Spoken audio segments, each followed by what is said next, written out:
Okay, next हम पढ़ने जा रहे हैं दैट इज़ द एनर्जी। आप लोग जानते हैं what is energy. Energy is nothing but capacity of doing work. इसकी यूनिट आप लोगों को पता है जूल, किलो जूल। आइए बेसिकली हम डील कर रहे हैं वर्क, एनर्जी एंड पावर। इस चैप्टर में जब आप different types of variety of numericals देखेंगे, वहाँ पे आपको नंबर 1 काइनेटिक एनर्जी की जरूरत पड़ेगी, number 2 potential energy. Potential energy किस किस टाइप की? Electrostatic potential energy and spring potential energy and your gravitational potential energy. And इसलिए हम देखिए ये वेरी वेरी इंपॉर्टेंट एनर्जीज हैं, इसलिए हम दोनों को डिटेल में देखने जा रहे हैं। देखिए एनर्जी की अगर बात कर रहे हैं, ये दोनों ही मैकेनिकल एनर्जी हैं। मैकेनिकल एनर्जी क्या होती है? वो एनर्जी जो मैकेनिकल वर्क करने में यूज होती हैं, that are the mechanical energies. आइए एक एक करके डील करते हैं। फर्स्ट हम काइनेटिक एनर्जी डील कर रहे हैं, after that we will deal with the potential energy.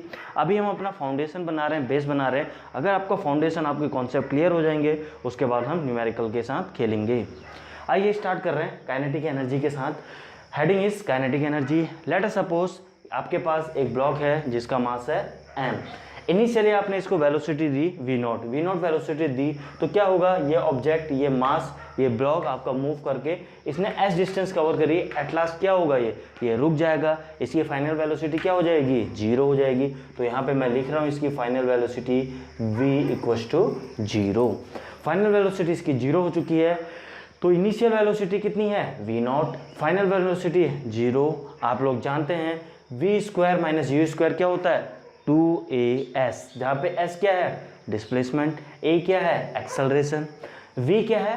आइए देखिए, फाइनल वेलोसिटी 0 सब्स्टिट्यूट कर दीजिए। u इनिशियल वेलोसिटी जो आपने दी v0 = 2as। यहाँ से आपने एक्सेलरेशन निकाल दिया जो कि आया -टाइम्स v0² / 2s। नेक्स्ट आप लोग जानते हैं फोर्स क्या होता है? Mass into acceleration. आपका एक्सेलरेशन आ चुका है, मास इंटू एक्सेलरेशन सब्स्टिट्यूट कीजिए, आपका फोर्स आ चुका है mv² / 2s। अब ध्यान से देखिएगा, ये एक्सेलरेशन किसका है? इस ब्लॉक का है। तो अगर ये मास इंटू एक्सेलरेशन यानी फोर्स निकालेंगे तो किसका निकलेगा? On body. कौन सी बॉडी? इस ब्लॉक की बात कर रहे हैं। तो ये फोर्स क्या है? On this block. और आप लोग जानते हैं, ध्यान से देखिएगा, न्यूटन थर्ड लॉ के अकॉर्डिंग एवरी बॉडी क्या है? Every action has equal and opposite reaction. तो जितना बाई बॉडी फोर्स लग रहा है उतना ही ऑन बॉडी होगा। जितना मैं बोर्ड को प्रेस कर रहा हूँ जितने फोर्स से, उतना ही बोर्ड मुझे प्रेस कर रहा है, उतने ही अमाउंट से। तो न्यूटन थर्ड लॉ हमने यहाँ पे यूज़ किया। तो फोर्स बाई बॉडी कितना होगा? -Times force on body. आपको पता है फोर्स ऑन बॉडी कितना है? mv0। यहाँ पे देखिए ध्यान से, ऑन बॉडी कितना है? -mv0² / 2s। माइनस से माइनस मल्टीप्लाई क्या हो करेंगे तो क्या आ जाएगा? पॉजिटिव आपका आ जाएगा। देखिए ध्यान से समझने की कोशिश करना। अब क्या है, आपने कितना कार्य किया, ये बॉडी यहाँ से यहाँ पहुँची। डेफिनेटली आपने कुछ कार्य किया, आपने कुछ वर्क किया, तभी ये बॉडी यहाँ से यहाँ पहुँची। कितना वर्क किया? जितनी उसकी काइनेटिक एनर्जी चेंज हुई। काइनेटिक एनर्जी होती क्या है? Energy possessed bye virtue of its motion. Motion में आने के कारण जितनी एनर्जी बॉडी अपने अंदर स्टोर करती है, that is the kinetic energy. अब ये मोशन में क्यों आई? जितना आपने कार्य दिया, यानी कार्य दिया यानी वर्क डन जितना आपने दिया, इक्वल टू क्या हो जाएगा? Kinetic energy stored on the body. तो वही लिखा है by energy conservation. Energy conserve रहेगी, कहीं वेस्ट हो नहीं रही, कहीं डिसिपेट हो नहीं रही है। क्या लिख सकते हैं? Work done. क्या लिख सकते हैं? वर्क डन लिख सकते हैं। यहाँ पे लिखा हुआ है वर्क डन। क्या लिख सकते हैं? यहाँ पे एट लास्ट लिखा है वर्क डन क्या? Change in kinetic energy. ध्यान से देखिएगा, बाय एनर्जी कंजर्वेशन हम क्या लिख सकते हैं? वर्क डन क्या होता है? Force into displacement.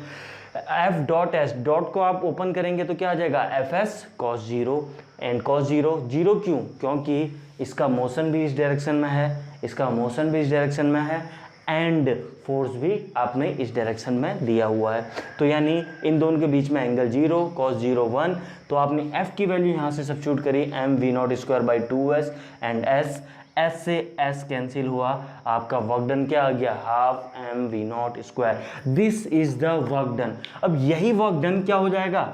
यही वर्क डन हो जाएगा equal to change in kinetic energy. कैसे हो जाएगा? अभी एक्सप्लेन किया था। जितना कार्य आपने दिया उसी के कारण क्या हुआ है? बॉडी ने एनर्जी उसी के इक्विवेलेंट क्या की है? काइनेटिक एनर्जी बॉडी ने स्टोर की है।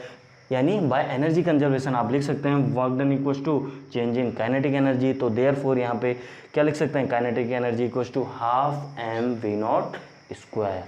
अगर इतनी बात क्लियर हो गई तो हम नेक्स्ट आगे बढ़ने जा रहे हैं। काइनेटिक एनर्जी का ये रिलेशन आपके टिप में होना चाहिए, half M V naught square. Just अभी हमारी बेसिक हमारी फाउंडेशन क्लास चल रही है, इसलिए ये एक्सप्रेशन मैंने डिराइव करके आपको दिखाया। अदरवाइज आपके टिप में होना चाहिए काइनेटिक एनर्जी कितनी होती है, half M V square. That's all. आप लोगों को डेरिवेशन याद करने की जरूरत नहीं है, बस आपको पता होना चाहिए आया कहाँ से। Next, kinetic energy in terms of momentum. कभी कभी आपको मोमेंटम दे दिया जाता है, बॉडी का इतना मोमेंटम है एंड उसका मास इतना है, बता दीजिए काइनेटिक एनर्जी। तो आपको उस समय क्या करना है, टाइम सेव करने के लिए आपको ये रिलेशन भी डायरेक्टली पता होना चाहिए। क्या है relation, kinetic energy equals to P square by 2m, जहाँ पे पी क्या है, मोमेंटम। आप लोग जानते हैं मोमेंटम क्या होता है, मास इनटू वेलोसिटी। कौन सा मोमेंटम है ये, लीनियर मोमेंटम, नॉट एंगुलर। तो लीनियर मोमेंटम क्या होता है, मास इनटू वेलोसिटी। आप लोग जानते हैं काइनेटिक एनर्जी का expression half M V naught square. यहाँ पे ऊपर नीचे m से मल्टीप्लाई कर रहा हूँ, डिवाइड कर रहा हूँ, तो क्या मैं ये रिलेशन लिख सकता हूँ, बिल्कुल लिख सकता हूँ। तो यहाँ पे एम वी नॉट को किससे रिप्लेस कर दिया हमने, p से। तो ये क्या हो गया, P square by 2m, P square by 2m। इस प्रकार फाइनल काइनेटिक एनर्जी का एक्सप्रेशन क्या आ चुका है। काइनेटिक एनर्जी को दो फॉर्म में लिखते हैं, कैसे कैसे, half M V naught square also P square by 2m। दोनों रिलेशन आप लोगों के टिप में होने चाहिए, आप लोगों को पता होने चाहिए। This are the basics. आपको ये डायरेक्ट रिलेशन पता होने चाहिए, तब जाके आप न्यूमेरिकल कर पाएंगे, तब जाके आपको न्यूमेरिकल करने में मज़ा आएगा। अगर आप उस समय ये सब डिराइव करेंगे तो हाँ, न्यूमेरिकल को कैसे कर पाएंगे। इसीलिए बोल रहा हूँ, फाउंडेशन क्लास है, बस एक बार देख लीजिए, आपके बाकी फॉर्मूला आपके टिप में होने चाहिए। ओके फ्रेंड्स, हम लोग पढ़ चुके हैं काइनेटिक एनर्जी। थोड़ा सा रिवीजन करवा देते हैं। काइनेटिक एनर्जी बॉडी क्यों पोजेस करती है, because by virtue of its motion. कोई बॉडी मोशन में होती है, बिकॉज ऑफ वेलोसिटी क्या आती है kinetic energy, half M V square, V velocity. आइए नेक्स्ट हम पढ़ने जा रहे हैं पोटेंशियल एनर्जी। पोटेंशियल एनर्जी क्या आती है, bye virtue of its position. Position means अगर एक बॉडी अभी यहाँ पे है, मैंने इसको डिस्प्लेस किया x अमाउंट से या h हाइट से, तो क्या हुआ, ये पोजीशन इसकी चेंज हो गई। तो बाय चेंजिंग पोजीशन क्या बॉडी स्टोर कर लेता है, एक एनर्जी स्टोर करता है, जिसे हम बोलते हैं पोटेंशियल एनर्जी। अब ये पोटेंशियल एनर्जी बहुत टाइप की होती हैं, लाइक ग्रेविटेशनल पोटेंशियल एनर्जी। अगर आप अगेंस्ट द ग्रेविटी आप लिफ्ट कर रहे हैं तो gravitational potential energy. Spring potential energy, अगर आप स्प्रिंग को कंप्रेस या एक्सटेंड कर रहे हैं तो उसमें स्टोर होने जा रही है क्या, again elastic energy, that is the कौन सी, स्प्रिंग पोटेंशियल एनर्जी या elastic potential energy. The third one is your electrostatic potential energy. आइए एक एक करके इन पोटेंशियल एनर्जी को देखते हैं। The first is the gravitational potential energy. Gravitational potential energy by virtue of it's height. Late us suppose एक object है जिसका मास है m। ये ऑब्जेक्ट यहाँ भी सरफेस में था, इसको h हाइट आपने लिफ्ट कर दिया, h हाइट आपने लिफ्ट कर दिया। जब आपने h हाइट लिफ्ट किया तो क्या हुआ, इसमें एक एनर्जी स्टोर हो गई है। कौन सी energy, that is the gravitational potential energy. कैसे पता कि एनर्जी स्टोर हो चुकी है, आइए इस ब्लॉक को जैसे ही आपने लिफ्ट किया, अचानक से हाथ हटा दीजिए, ये ऑब्जेक्ट नीचे गिर जाएगा। नीचे क्यों गिरा ऑटोमेटिकली, बिकॉज इसने एक एनर्जी स्टोर कर ली थी, दैट वॉज mgh, हाइट के कारण एक पोटेंशियल एनर्जी। अगर हम इस पर कोई एनर्जी नहीं होती, हाथ हटाते, तो ये वहीं पे रहना चाहिए। बात समझ में आ रही है।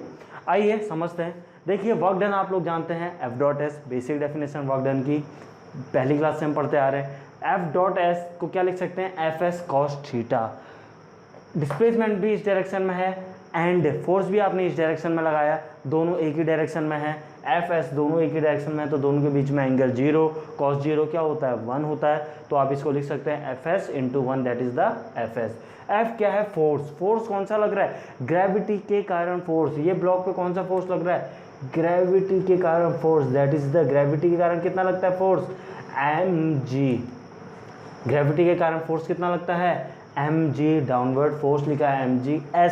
एस क्या है, डिस्प्लेसमेंट, यानी यहाँ से यहाँ तक आपने बॉडी डिस्प्लेस करी, तो डिस्प्लेसमेंट एस कितना है, इक्वल्स टू हाइट, जो हाइट आपने लिफ्ट कर रहे हैं। तो एस की जगह आपने एच रिप्लेस कर दिया। इस प्रकार आपका आ गया वर्क डन कितना आ चुका है, mgh। ये वर्क डन आपने किया इस बॉडी को लिफ्ट करने के लिए। जैसे ही आप बॉडी को लिफ्ट करते हैं, उसकी पोजीशन चेंज करते हैं, तो जो आपने कार्य किया, जो आपने वर्क किया, वो किस फॉर्म में स्टोर हो जाता है बॉडी में, पोटेंशियल एनर्जी के फॉर्म में, that is the gravitational potential energy. Therefore ये वर्क डन किसके बराबर हो जाएगा, ग्रेविटेशनल पोटेंशियल एनर्जी के बराबर। इस प्रकार ग्रेविटी के कारण जो पोटेंशियल एनर्जी स्टोर होती है बॉडी में, that is the mgs, that is the gravitational potential energy. आइए नेक्स्ट हम देखने जा रहे हैं स्प्रिंग पोटेंशियल एनर्जी और इलास्टिक पोटेंशियल एनर्जी। ध्यान से देखिएगा, आपके पास एक स्प्रिंग है, आपने पेनों में देखी होगी, रिफिल में स्प्रिंग आती है।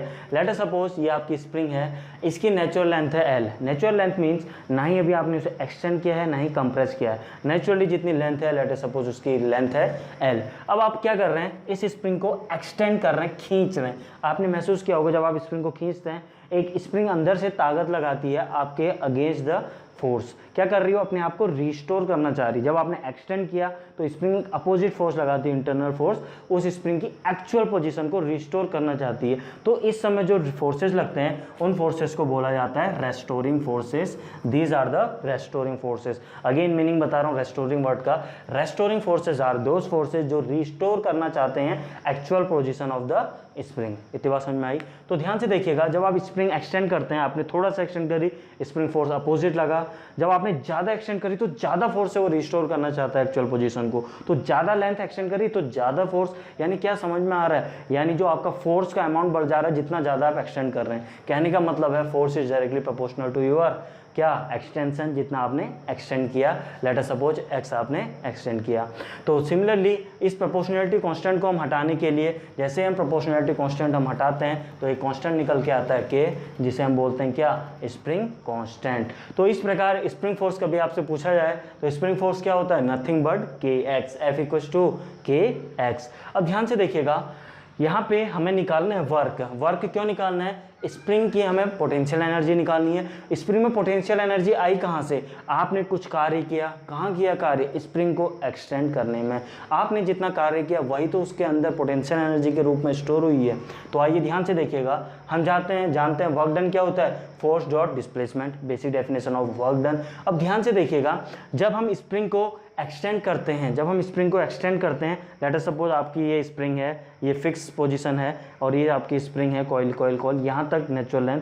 अब ध्यान से देखिएगा, इस स्प्रिंग को जैसे ही मैं खींच रहा हूँ, ये मैंने खींचा, सबसे ज़्यादा इलोंगेशन यहाँ पे दिख रहा है, इधर इलोंगेशन कम और यहाँ पे जो फिक्स पोजीशन है स्प्रिंग यहाँ पे बिल्कुल भी नहीं खींच रही है। दोबारा इमेजिन कीजिए, जब मैंने स्प्रिंग को खींचा, लेट अस मैं खींच रहा हूँ, आपको ये चौड़ा होते हुए खुलते हुए दिख रहा है। सबसे ज़्यादा खुलता हुआ इधर वाला पोर्शन, सबसे कम इधर वाला पोर्शन खुल रहा है। तो कहने का मतलब है यहाँ आपका डिफरेंट पोजीशन में स्प्रिंग की ये पोजीशन डिफरेंट पोजीशन में एक्सटेंशन डिफरेंट हो रहा है। तो कहने का मतलब है आप डायरेक्टली नहीं निकाल सकते हैं, तो आपको कौन सी अप्रोच से आगे बढ़ना पड़ेगा, इंटीग्रेशन अप्रोच से। क्यों, आपका फोर्स वेरिएबल है, डिफरेंट फोर्स ऐड कर रहे हैं डिफरेंट पोजीशन पे। तो हमारे पास केवल और केवल एक ही मेथड बचती है, that is the integration method. Integration method में हम क्या करते हैं, हम एक एलिमेंट मान लेते हैं, एक छोटा सा टुकड़ा मान लेते हैं स्ट्रिप का।